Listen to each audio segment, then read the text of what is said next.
Tom Insel, the past president of the National Institute of Mental Health, will tell us about his startup and how empowering people to help others is life-changing. Elinore McCance-Katz brings her voice of compassion and hope. From 2017 to 2021, she was the leader of the U.S. Department of Health and Human Services that leads the behavioral health for the United States.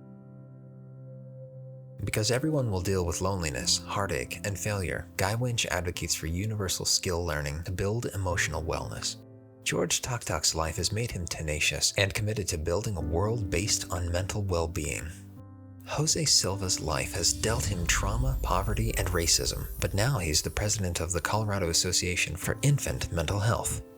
Dina and Kristen started Big Little Feelings as toddler experts, and now they have over 1.5 million followers. Rick Padilla is a loving father whose son died by suicide just over 2 years ago. He tells us how today's youth refuse to put mental health on the back burner. Lisa Desai champions the need for mental health to go from the individuals all the way up to the corporations, with no exceptions. And Erin Parks is changing the world of eating disorder treatment in a way that has the power to change the treatment of all mental illnesses. Gabby Blair is a warrior for openness around mental illness and compassion around anyone who does not have a fair chance to get help. She's known as Design Mom, founder of Alt Summit, and a New York Times bestselling author. And featuring music from Sophie Blair, who shares with us how she wrote a song about a friend who died by suicide. And it's a statement directed to each of us.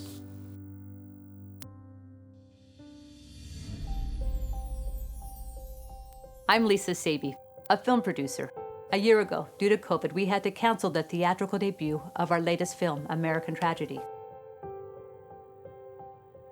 Instead, it went straight to streaming online. It became one of our distributors' most watched documentaries. Perhaps it was because our documentary was about coping with tragedy, from school shootings to suicides.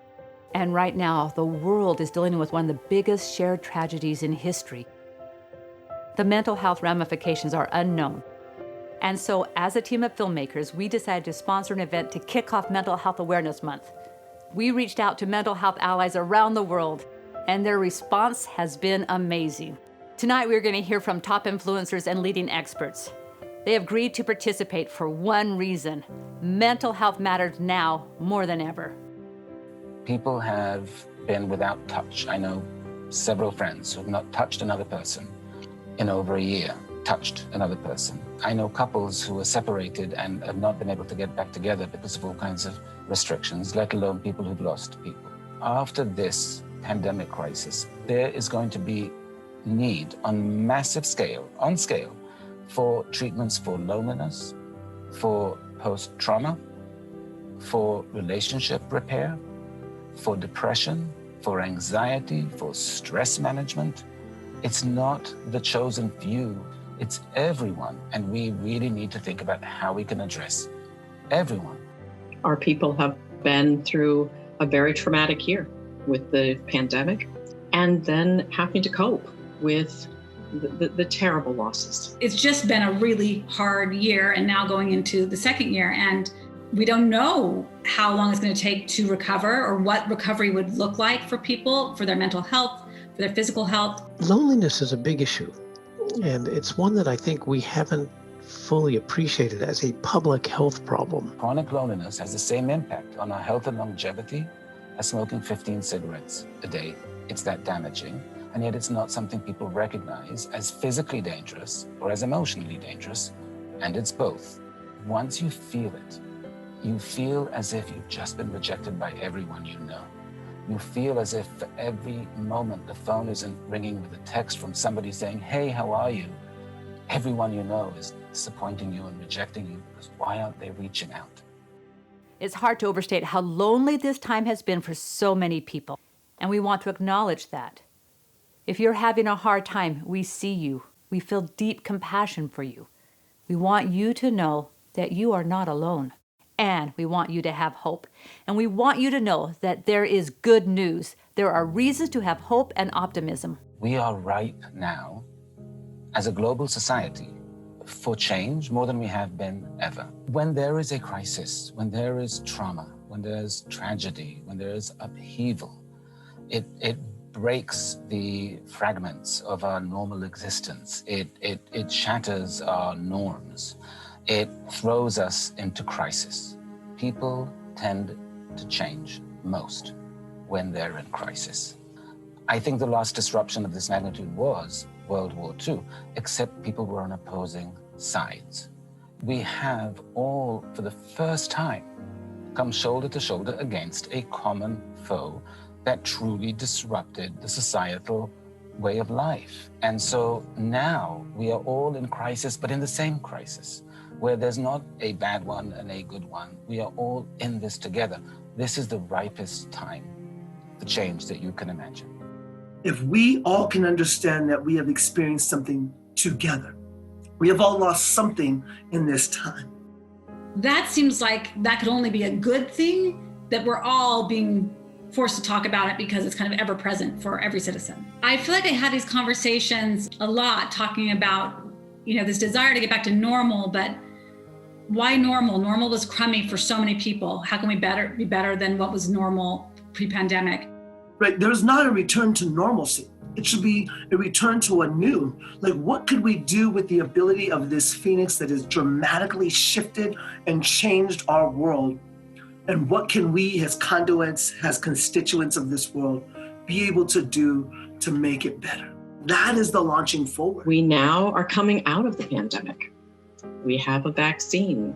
We have treatments. We know so much more than we knew at this time last year. As we get to the place where we can be together again, we need to do that. And we need to then take those opportunities to help those who need help, those who are struggling.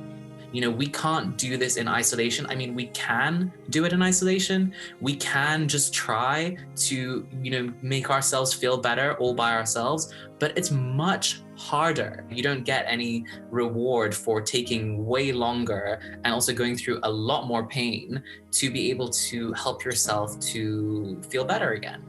Our goal here tonight is to celebrate the advances that have been made around mental health during this year, to cheer the contributions of so many different people, researchers and therapists, innovators and policymakers, influencers and entertainers, teachers, parents, teenagers, people at every level of society have worked hard through the duration of the pandemic to make the world a healthier, happier place. So let's start by celebrating teenagers, young adults, and students who have been grappling with loneliness and anxiety and who are working hard for their mental health.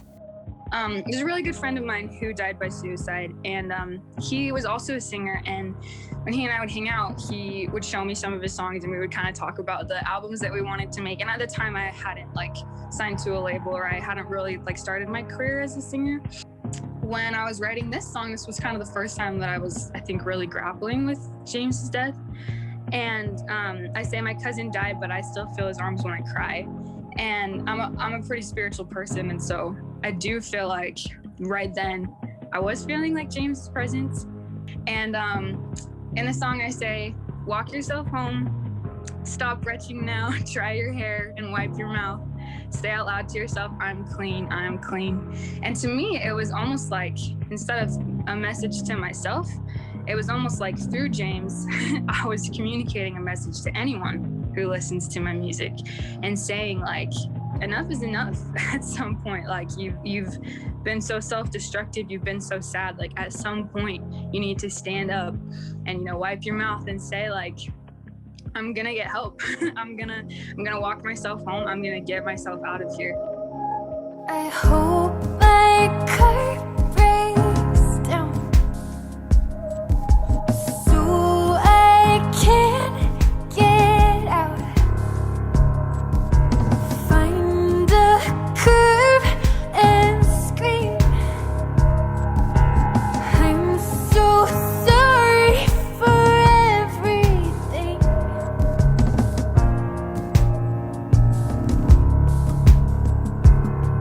My cousin died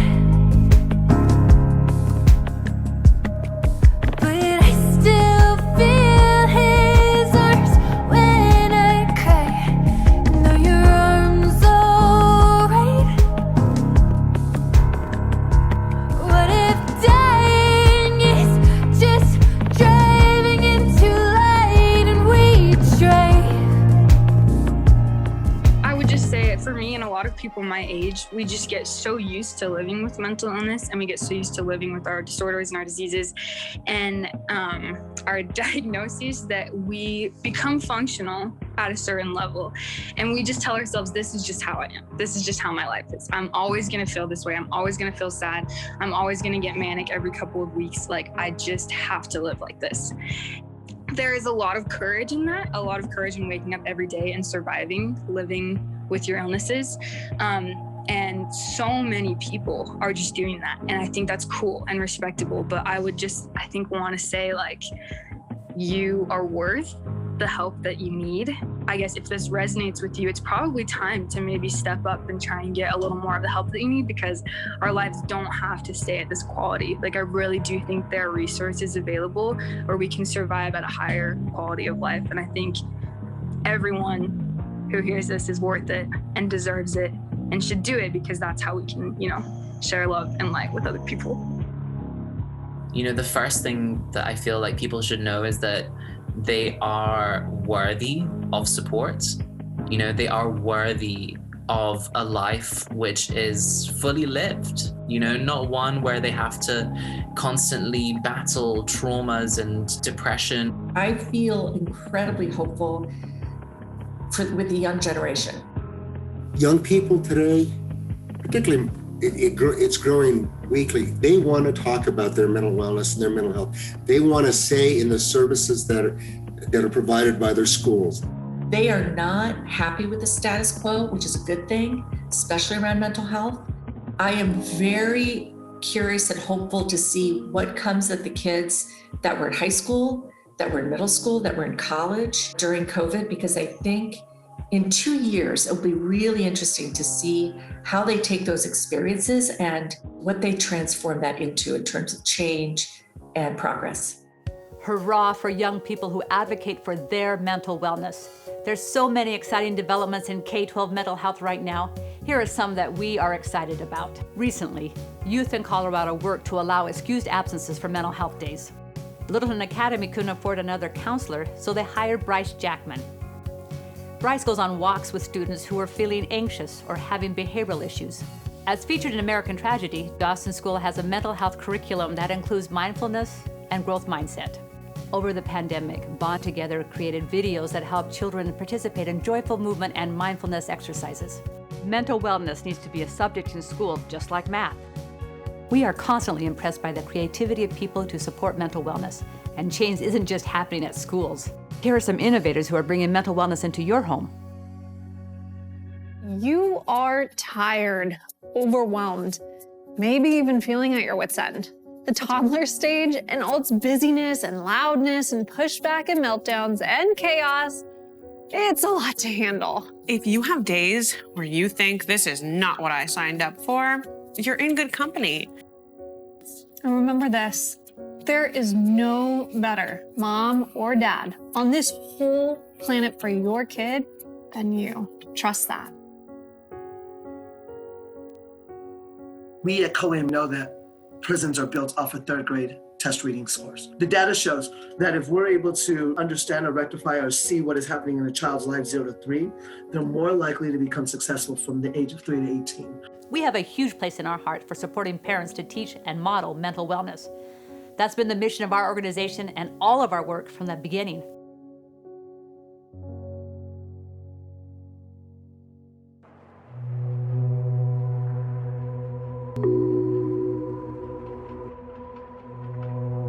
When I was a young mother, I rescued my daughter.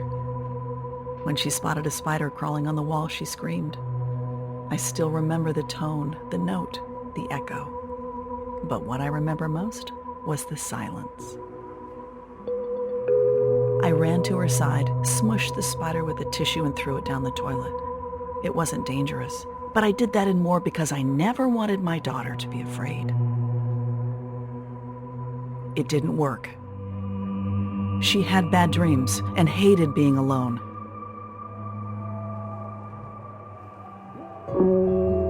So I bought her a dog so that she would never be alone. She told me later, it wasn't my fault. At any time, 18% of the population is dealing with anxiety. It would have happened to her no matter what I did. She could be right. Still, I wondered if I could have done things differently. And so I began to study child development and psychology, saying to myself that it was an exercise in regret. That if I could go back, I would, but I can't. When I became a grandmother, I wanted more for my granddaughter. When she spotted a spider on the floor, she pointed and screamed, and I can still remember the tone, the note, the echo. But what I remember most is how it sounded like my own daughter. I didn't kill the spider, not this time. It was brown and round and harmless. Are you scared? I asked. Yes, she said. I took her hand and stepped toward it. One step, and then another, and there it was, just a dot. Look how small, I said. And look how big your shoe is. You don't have to be afraid, not of that spider. And she stomped on it. Perhaps we should have taken it outside, let it live. But that's not what we did, and that's not the point of the story. The point of the story is that there is a difference between fear and danger. Fear is danger perceived. It's a sleight of hand where a ball is passed under cups, and if the child never learns what's real and what's not, they will come to believe it's all real. That fear is danger, and the world is a scary place. And so, I don't rescue my granddaughter. Not from fears. It's what experts call empowering. If kids can rescue themselves, let them.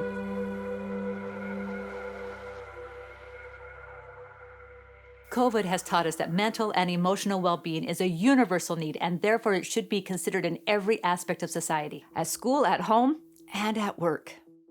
As parents, many of us, most of us are also working. We work with corporations to create a culture that supports psychological safety, that supports having conversations around mental health, so that there's less stigma and more comfort. We need to start looking at mental health. We need some really progressive leaders who have that courage to be vulnerable and talk about their own anxiety sometimes, talk about their own struggles, whether it's family members or themselves.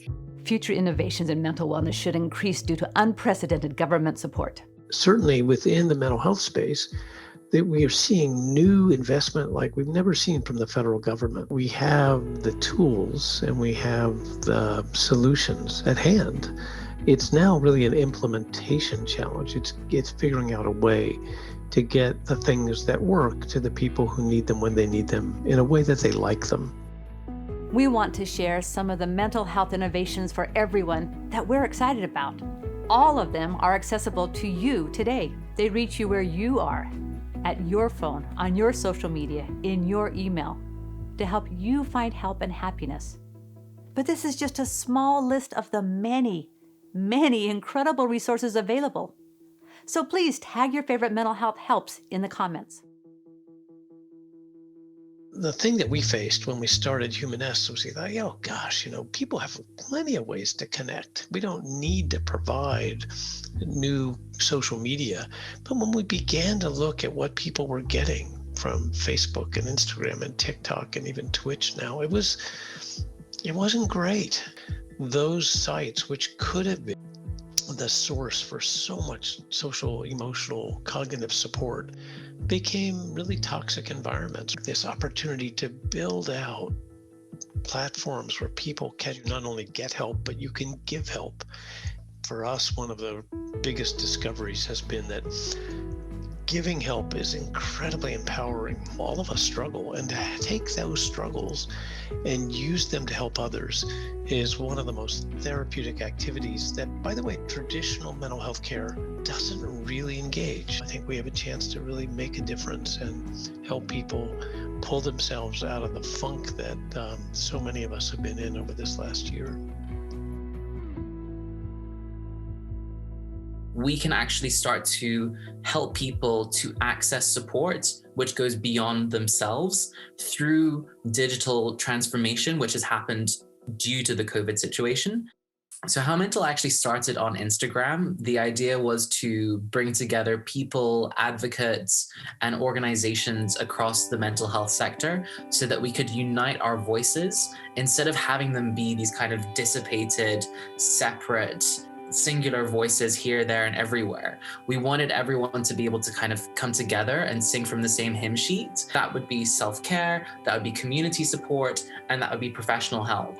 And so for HowMental, it's about how can we make these kinds of support accessible no matter what time it is, no matter where you are on the planet. And so that's what HowMental does. And on Instagram, we are now a community of over 600,000 followers. We reach over 5 million people every single week.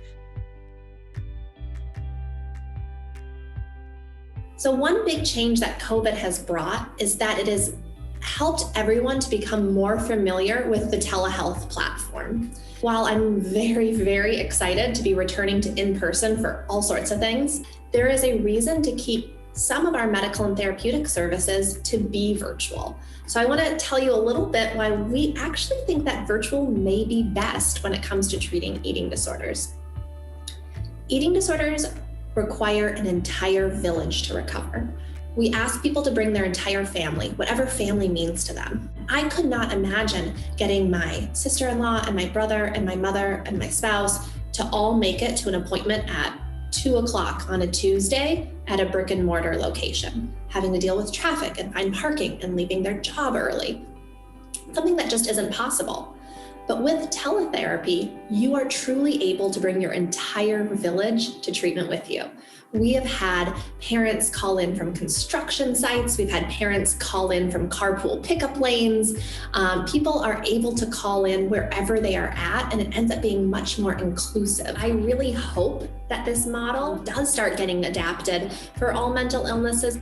Getting over any mental health disorder is difficult. You're going to have urges. If you're struggling with depression, you're going to have an urge to stay in bed. If you're struggling with substance use, you're going to have an urge to drink. And if you're struggling with eating disorders, you might be having the urge to restrict. That's a normal part of any mental health disorder. It is an enormous, Herculean even task to ask just a single individual to fight all of their urges by themselves. Instead, by bringing in family, we're able to ask them to set up the home for pro-health behaviors. I think that would just make a tremendous, tremendous difference. We are so inspired by all these movers and shakers and their contributions. And we're also inspired by all of you and your desire and your work for your own mental health, your children's mental health, and your community's mental health. We have to think outside of the box and think about how to expand what resources even means. It's all about increasing accessibility and making mental health a continuous part of everyone's life. You know, it's not just your priority when you're feeling at your very lowest, it's your priority continuously. I hope that in this time as we launch and think about what we can do, it's about that reset and starting over and the dismantling of what we knew and the building of what we want. We get to be architects of what the future holds for our community in the space of mental health, in the space of community development, but more importantly, in the space of love. And that to me is the launching forward. We got this. Now more than ever, is everyone aware that that kind of matters. Even people who used to wave their hands at me, and people did, and say, yeah, feelings don't matter. They're not real, they don't really matter.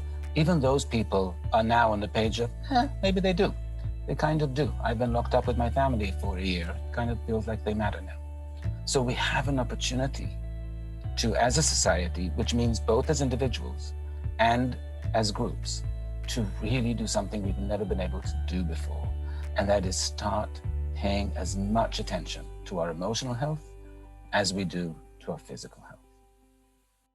We're ending today by inviting you to do something now for your mental health. Gratitude exercises have been found to be extremely effective for mood, for outlook, for optimism, for regulating emotions, for a lot of different things. Been researched a lot, highly effective, such a simple thing. Have 3 things that you're grateful for each day. Write about them or tell them to another person and explain why. I am truly grateful on a daily basis, and I will be forever, for the health of my health and the health of my loved ones and my dear ones. I am truly grateful for being able to work when so many have lost their jobs. I truly am. I don't take it for granted. I know a lot of people who had great jobs who lost them and who are really challenged. I'm truly grateful for every opportunity I get, or for every person I get to speak to and learn from. When I go to the movies for the first time, I will be truly grateful for that. When I do everything for the first time, I'll be grateful, and I will make sure to say a little note to myself before I go in. Don't take it for granted you can be around these people in this way. There was a long time in which you couldn't. I reached out on Facebook to see if anyone could think of anything they were grateful for from their own pandemic experience. The comments blew up. Here are some of my favorite responses. As we think about what Minds After COVID means, a necessary start is to look back at your experience of COVID, acknowledge the hard parts, but also express gratitude for the good parts, sincere gratitude. We invite everyone watching to start now to prepare not just for a new normal, but a space of more happiness, more love, more light. Bring change to your life, your homes, your workplaces, your schools. You can start by following BrainFit, HowMental, Big Little Feelings, Equip, Humanest, Mindwise, and Sophie Blair. And by watching American Tragedy, available free on Amazon Prime. Thank you all for coming. We wish you peace, happiness, and hope. Committing to BrainFit has the power to change our world. We as individuals, families, groups, and organizations need to understand and implement brain fitness into our daily lives. Brain fitness is based on learnable skills that build on each other. They have the power to transform our lives, families, societies, and even generational patterns to create a culture of connectedness, hope, and resilience.